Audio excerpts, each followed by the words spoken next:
ওম নমো ভগবতে বাসুদেবায়। শ্রীমদ্ ভগবদ গীতা অষ্টাদশ অধ্যায় মোক্ষযোগ। আজ পর্ব 213। আগের দিন আমরা ৬২তম শ্লোক পর্যন্ত অনুধ্যান করেছি, যেখানে বলা হয়েছিল, হে ভারত, সর্বতোভাবে অর্থাৎ কায় মনোবাক্যে তারই শরণাগত হও, তার প্রসাদে তুমি পরমা শান্তি ও শাশ্বত স্থান প্রাপ্ত হবে।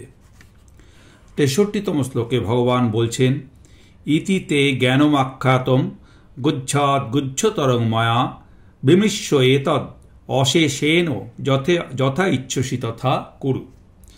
আমি তোমার কাছে এই গুহ্য থেকেও গুহ্যতর জ্ঞানের কথা গীতাশাস্ত্র দ্বারা উপদেশ করলাম। এ বিষয়ে তুমি নিঃশেষে বিচারপূর্বক যেটি ইচ্ছা হয়, যা শুভ বিবেচনা করো, তাই করো।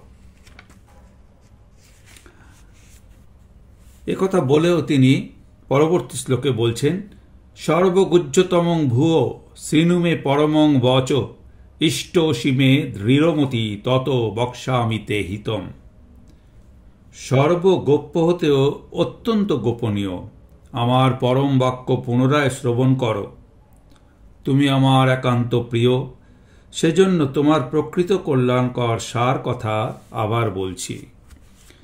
মন্মনা ভব মদ্ভক্ত মজ্জাজি মাং নমস্কুরু মামেব এষ্যসি সত্যং তে প্রতিজানি প্রিয়সি মে। তুমি আমাতে হৃদয় অর্পণ করো, আমার ভক্ত হও, আমার পূজনশীল হও, অর্থাৎ আমাকে পূজা করো, আমাকেই নমস্কার করো।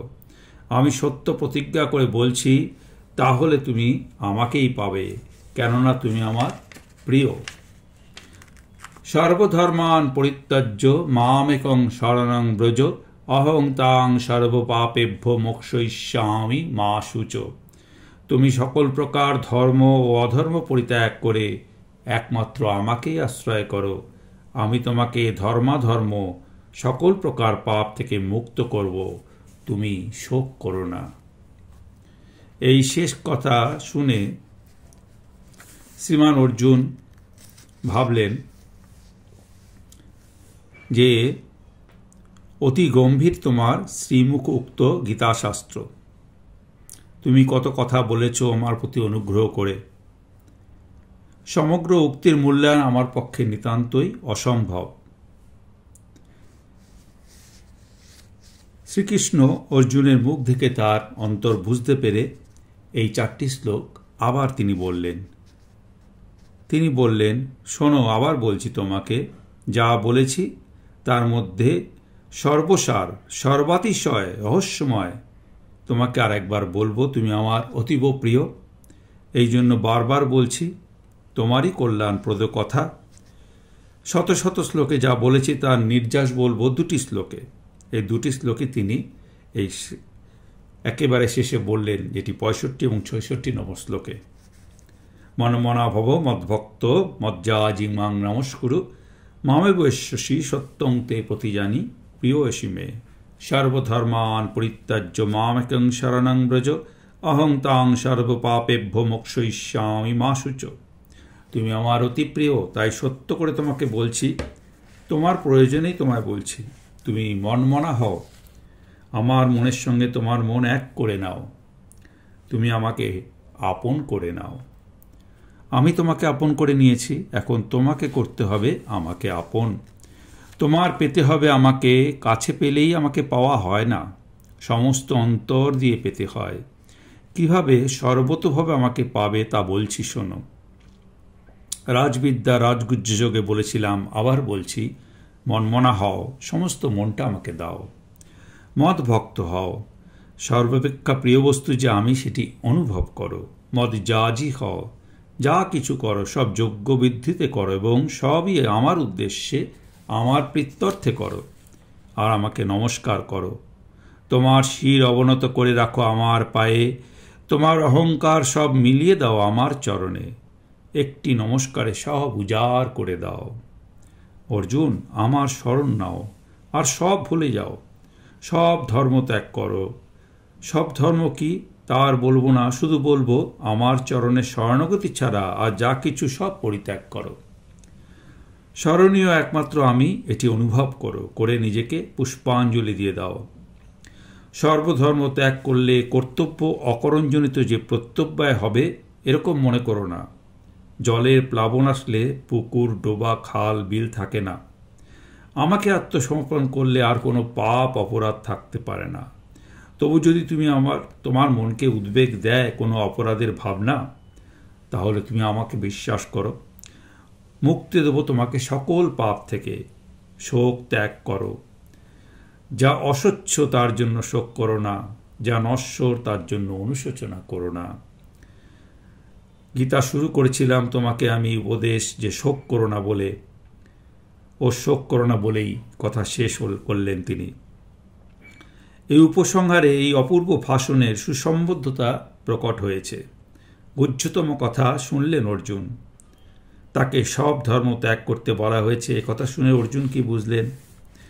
এতক্ষণ তো তিনি শুনেছেন ক্ষাত্র ধর্মে স্থিত থেকে যুদ্ধ করো, একথা বলেছিলেন আগে। নিজ কর্তব্য কার্য দ্বারা ঈশ্বরের অর্চনা করলে সিদ্ধি লাভ হয়। আর এখন কি শুনলেন? সব ধর্ম বিসর্জন দাও, আমার শরণ নাও। কথাগুলো আপাতত স্ববিরোধী। এই বিরোধী কথা কি অর্জুনের কানে কোনো বিসদৃশ্য লাগলো? না, লাগেনি। কেন? কারণ অর্জুন শ্রীকৃষ্ণের এই বাক্যের মধ্যে কোনো বিরোধিতা দেখতে পাননি। তিনি বুঝেছেন যে কর্তব্য কার্য করতেই হবে। তবে কর্তব্য কি সেটি নির্ধারণ করতে আমাকে যে বিচারের ভার দিয়েছেন তাই সেই বিচার করার যোগ্যতা আমার নেই। আমার বুদ্ধি বিচার তাকেই আমি সমর্পণ করে দেব। তার বিচারের সঙ্গে আমার বিচার মিশিয়ে দেব। তার বিচারই আমি গ্রহণ করব। সখা কৃষ্ণ আমাকে আমার কর্তব্য বিচার করে গ্রহণ করতে বলেছেন। এটা আমার সাধ্যাতীত, আমার ক্ষুদ্র অহংকার থেকে জাত, ক্ষুদ্র অহংকার দ্বারা পালিত আমার আমিত্ব দিয়ে ঘেরা বিচার বুদ্ধি সমর্পণ করে দেব আমি তাকেই। তারপর তিনি যা করান, যে কার্য আমার কর্তব্য তা তিনি ঠিক করে দেবেন। আমি দেব আমার আমিত্ব তাকে সঁপে। তিনি নেবেন আমাকে তার নিজের হস্তের কিরণক করে, নিমিত্ত মাত্র করে। যদি অর্জুন বুঝতেন যে আগে যা বলা হয়েছিল সেটি ছোট কথা আর এখন যেটি বললেন সেটিই সর্বশ্রেষ্ঠ কথা, তাহলে তিনি গীতার উপদেশের পরে যুদ্ধাদি ছেড়ে দিয়ে পূজা অর্চনাদি কার্যে নিযুক্ত হতেন। তিনি কিন্তু তা করেননি, বরং ক্ষাত্রধর্মে স্থিত থেকে যুদ্ধই করেছেন। এতেই বোঝা গেল যে শ্লোকে সর্বধর্ম ত্যাগের কথাটা থাকলেও অর্জুন কিন্তু সকল কর্তব্য কর্ম ত্যাগ বোঝেননি। তিনি ত্যাগ করতে হবে শুধু তার অহংকার এই একটি বস্তুকে। কর্তৃত্ব, অভিমান, বিচার বুদ্ধির গর্ব সব তার পায়ে দিয়ে শরণাগত হয়ে তিনি যে কর্তব্য যেভাবে করাবেন সেই জন্য প্রস্তুত হয়ে থাকতে হবে। তার হয়ে তারই কর্ম করতে হবে। এটি অর্জুনের শেষ বোঝা। আজকের মতো পাঠ এখানে সমাপ্ত হল। গঙ্গা, গীতা, সাবিত্রী, সীতা, সত্তা, পতিব্রতা, ব্রহ্মাবলী, ব্রহ্মবিদ্যা, ত্রিসন্ধ্যা, মুক্তিগেহিনী, অর্ধমাত্রা, চিতানন্দা, ভবগ্নি, ভ্রান্তি নাশিনী, বেদত্রয়ী, পরানন্দা, তত্ত্বার্থগান মঞ্জুরি। গীতার এই 18টি নাম জপ করলে জ্ঞান, সিদ্ধি এবং পরম পদ প্রাপ্ত হওয়া যায়। ওম শ্রীকৃষ্ণায় অর্পণমস্তু। হরি ওম তৎসৎ।